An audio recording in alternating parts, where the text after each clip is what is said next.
Hello, and welcome to the CDO Magazine interview series. I'm Merav Yuravlivker, the Chief Learning Officer at Data Society Group, and today I have the pleasure of speaking with Apurva Wadodkar, Senior Director and Head of Data and AI at TI Automotive. Hi, Apurva. Hello, Merav. Very happy to be here. Yes, we're so happy to have you, and I'm so excited for this conversation because of your wealth of experience. So I really just want to go ahead and dive in and start with the topic on everyone's minds, which is AI. You've built AI practices from the ground up. You've done it more than once. So when a company is starting from zero, what does your go-to playbook look like?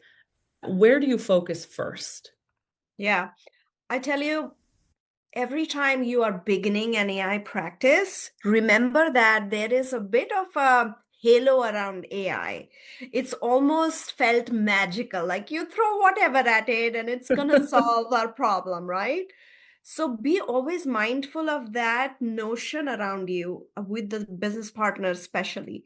And so in order to get over this, like education is so critical, right? Mhm. Make sure you get your business partners educated, and then there are certain other steps. So I the first time I ever built an AI practice was several years ago, and as I was learning the new things that were happening, I created a 5E framework, which is educate, engage, experiment, expedite, and effectuate.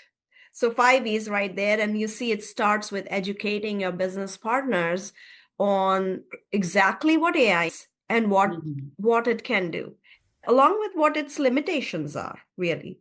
So so I would have road shows, let's say, with finance folks and HR folks and supply chain people, and go with use cases that they would understand to explain in their own language. And it's so easy to get use cases these days, right? It's so darn easy. But really give them flavors of all the things. Right now, the flavor of the year for AI is Gen AI. Everything is Gen AI, isn't it? But that, what about predictive? What about anomaly detection, time series? There's so much that AI can do, and that needs education.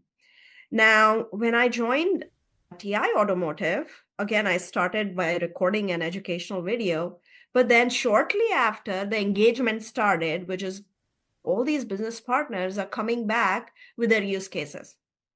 You want to imagine there were 80 use cases on my docket right after that education session, which was amazing, right? How cool is that that business can go back and bring in 80 use cases for you, right? Mhm. So that's the sort of engagement you really seek in these sort of projects. And then once you have this docket of all these use cases that are dear to these people who business people, right? You then select, okay, we won't be able to do 80. Let's select the top few things that we can really put our energy into. And so then begins your experimentation phase, right? Some AI use cases do not need as much experimentation. Like Gen AI is pretty, if you're building a sort of a bot, right, which is doing certain things, it's pretty straightforward. Yes, it's the high chances this is going to work, as opposed to a predictive model, which it's a hypothesis. It may or may not work. Big deal, right? So experimentation helps us really quantify, okay, is this feasible or not, right? And then expedite it. Once you have one wonderful use case pushed into production and it's being widely used, that creates a flywheel effect, right? And now the other other people are coming in, investing their time and money into this whole ecosystem. And then finally, you're getting some money back from it, right? So you're effectuating the whole program per se. There are really three things that I keep in mind before you select a particular use case. The first one is it has to be connected to a business case because there's so much can be done. Are you really going to do everything, right? So, biggest bang for your buck is what you look for. And feel free to say no to others, right? You don't have to do all of it, right?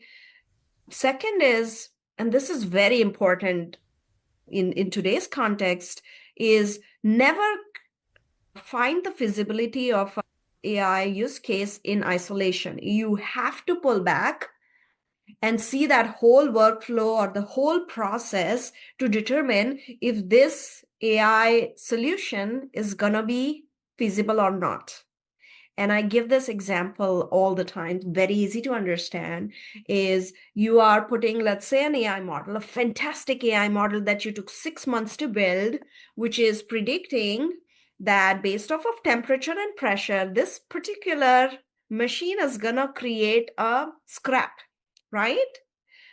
And it's feasible. Yes, we have all the data we are collecting, and it is giving us wonderful predictions. But now pull back and see, what is the operator going to do with it? Mm. Is he going to switch it off when he sees, and is the model going to start blinking, making sound? What is it going to do? Right? So how does it fit in the ecosystem or that whole process workflow? And if we are now saying, oh, operator cannot turn this off, then what is my model doing for you? And I spent 6 months doing it, right? So very critical, you pull back and talk through this upfront before you say this is feasible, or even if you want to go ahead with this Mhm. sort of a use case. And then finally, unless you are a software product company, which many of us are not, do a buy over build sort of a strategy. If it's out there, somebody has built it and it's available at a pretty penny, get it in, right? So you're saving the overall cost of it, maintenance, upgrades, all of those things. So now you're taking it off the shelf and it's going to work. So those are my top three. It's amazing. And I love that you have a framework because that's really approachable. And what I'm hearing from you is the education comes first, make sure everybody understands the art of the possible, then bring in that real use case, find the one that, makes the most sense for that business, push it forward, start to see those returns, learn from it, and then you go back and you implement even more of these projects in a systematic way, ensuring, I think, as you rightly mentioned, that you're not just doing AI for AI's sake, but rather you're doing AI because it makes sense within the workflow and the process that you've identified. And it's amazing. I think that's really how people get the most bang for their buck when it comes to these types of implementations. Absolutely. And you mentioned generative AI, of course. I think that is taken over when we say AI now. But moving into a step further, chatbots is another big area that I hear a lot about, and agentic AI. I think agentic AI will be one of the bigger words that we hear this year. What curious about your vision about how these chatbots and agentic AI systems will work alongside humans. What does that look like? Yeah, I'll tell you, first of all, everybody is in a chatbot frenzy these days. And before my organization goes in that frenzy, I've said, okay, let's come up with a unified chatbot frenzy before there are 100 chatbots that now nobody knows which chatbot should I go to ask a question, right? Hmm. And so, and this has to be the very first thing you do when a chatbot frenzy starts, like just beginning of it, is there will be only one face of a chatbot for the entire company. And so for my company, we are calling our bot Tia, and she is hosted on, and you can have multiple channels. We have Teams, so we are having her hosted on Teams. You can put it on employee portal, Slack, wherever you feel it's appropriate. So it's the same familiar face at every channel. So that's your face. And then all the other offerings are behind Tia to say, okay, now we are adding an offering that's going to help us create tickets in a Mm. ServiceNow environment, right? Or send me all the approvals that I have today, and I approve it right there, right? Or I'm going on a leave, Tia. Can you put an application on my behalf? I mean, there are so many possibilities, right?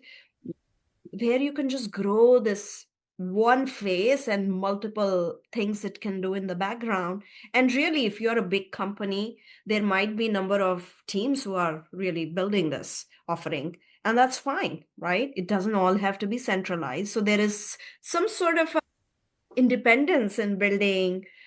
Almost, I think of it like almost like a microservices feel to it, right? You do your offering in whatever language or space you want to do it, and then expose it out here. Mhm. And we are beginning that journey at my company right now. But really, there is so much democratization done. And Microsoft is my favorite. I talk about it all the time. Is and other platforms too, I'm sure, is they are giving it, it's so easy to develop all these things. Like these frameworks are there, the agents are like right there. You can just add your code and go on with it. So very democratized, but tap into it. This is a big potential area.